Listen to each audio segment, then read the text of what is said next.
The helicopter was supposed to fall from the sky. That was the plan. Not officially, not on paper, not in any email, but everyone on the executive floor knew it. The prototype aircraft, the pride of Hallstrom Aerospace, had been grounded for months after a mysterious systems failure no one could fully diagnose. Millions had been poured into repairs, consultants, engineers, and crisis teams. This morning's test flight was meant to be the final attempt before the company's board would cancel the entire program. But instead of crashing, the helicopter lifted smoothly into the pale morning sky, steady, powerful, flawless, as if it had never been broken at all. When the CEO demanded to know who fixed it, the answer came from the smallest voice on the runway. A little girl in worn sneakers and a pink jacket lifted her hand and quietly pointed to the janitor. If you believe in kindness, second chances, and the idea that ordinary people can change the world, take a moment right now to like this video, leave a comment, share it with someone who needs hope, and subscribe to this channel. Your support keeps stories like this alive. No one noticed the janitor when he first arrived at Hallstrom Aerospace that winter. His name was Daniel Carter, but everyone simply called him the cleaner. He worked nights mostly, pushing his cart through the massive hangars after engineers went home, wiping grease from floors, emptying trash, fixing broken chairs, and flickering lights. His uniform was always neat but faded from years of washing, his boots worn at the heels, his hair kept short and practical. He never complained. He never spoke unless spoken to. He had a daughter, Lily, 6 years old, with dark hair that refused to stay in place and eyes that watched everything. Daniel had been raising her alone since she was 3, since the illness that took her mother drained their savings and then their future. Lily spent afternoons waiting in the break room with coloring books while her father finished work. Security tolerated her. Some engineers brought her candy. Most people forgot she was there. What no one at Hallstrom knew was that Daniel Carter had once been one of the most promising mechanical engineers in the company. Years earlier, before life collapsed, Daniel had helped design the early flight stabilization system for the very helicopter now sitting on the runway. He had loved the work, loved the feeling of building something that could lift people into the sky. But when his wife became sick, he missed deadlines, skipped meetings, made one mistake too many. Corporate mercy ended quickly.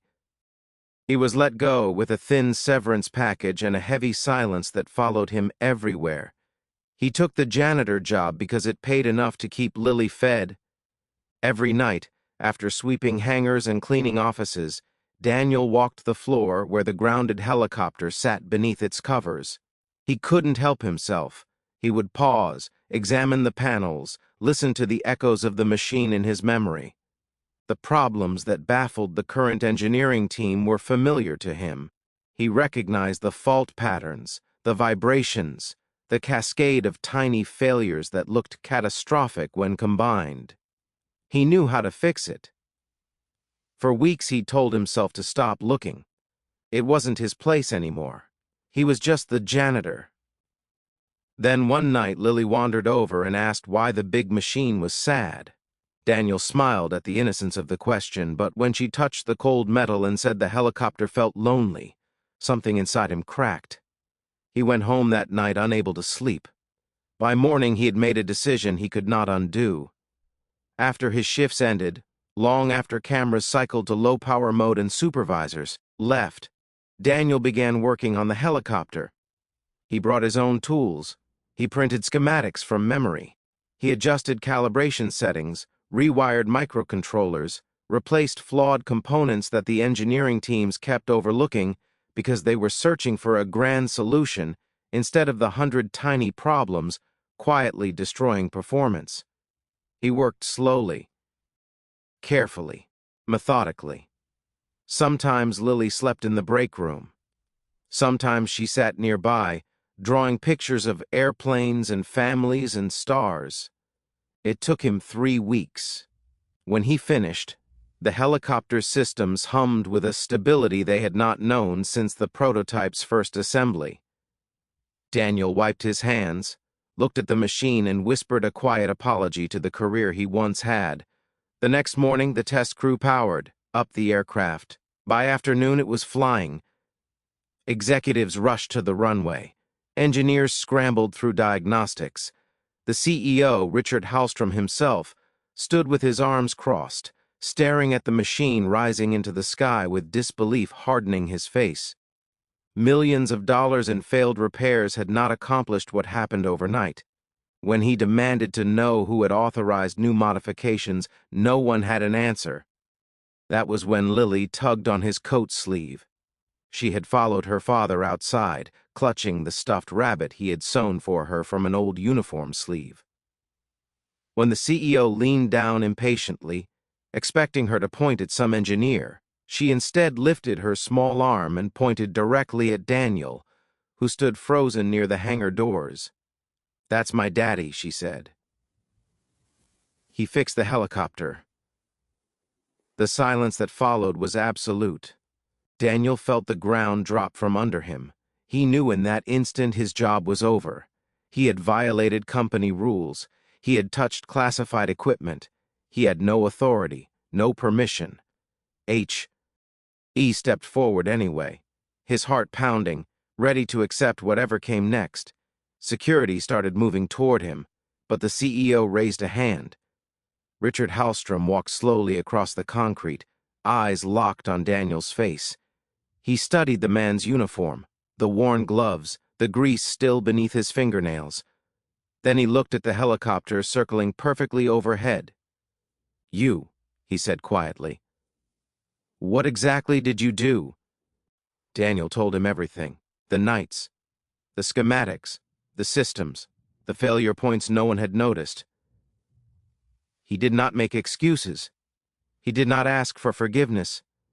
He only explained. When he finished, the CEO did not speak for a long time. Then he asked Daniel to come inside. They ran Daniel's changes through every system check imaginable. Independent engineers confirmed it. The helicopter was not only functional, it was performing above expectations. The failure that had nearly killed the program was gone.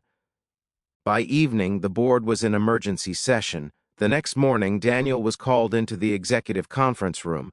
He expected termination papers. Instead, he was offered his old position back, with a promotion and a full engineering team under him. But what broke Daniel was when they added one more thing: medical coverage for Lily, a scholarship fund, a stable future. When he left the room, he fell to his knees in the hallway, overwhelmed by relief he had not allowed himself to imagine for years. Lily wrapped her arms around his neck, whispering, "Gee, that the helicopter was happy now." Over the next months, Daniel rebuilt not only the program but his life. The company flourished. The helicopter became one of the most successful designs in the firm's history. Daniel never forgot the nights he swept floors.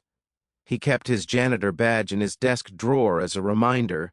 Years later, when the same CEO stood on a stage accepting international awards for innovation, he ended his speech with a story about a little girl who pointed at her father and changed the future of a company. If this story touched your heart, if it reminded you that kindness, humility, and quiet persistence can change everything, please take a moment to like this video, share it with someone who needs hope, and leave us a comment. And before this video ends, write in the comments, "I believe in second chances," because sometimes the person who fixes the world is the one sweeping the floor beside it.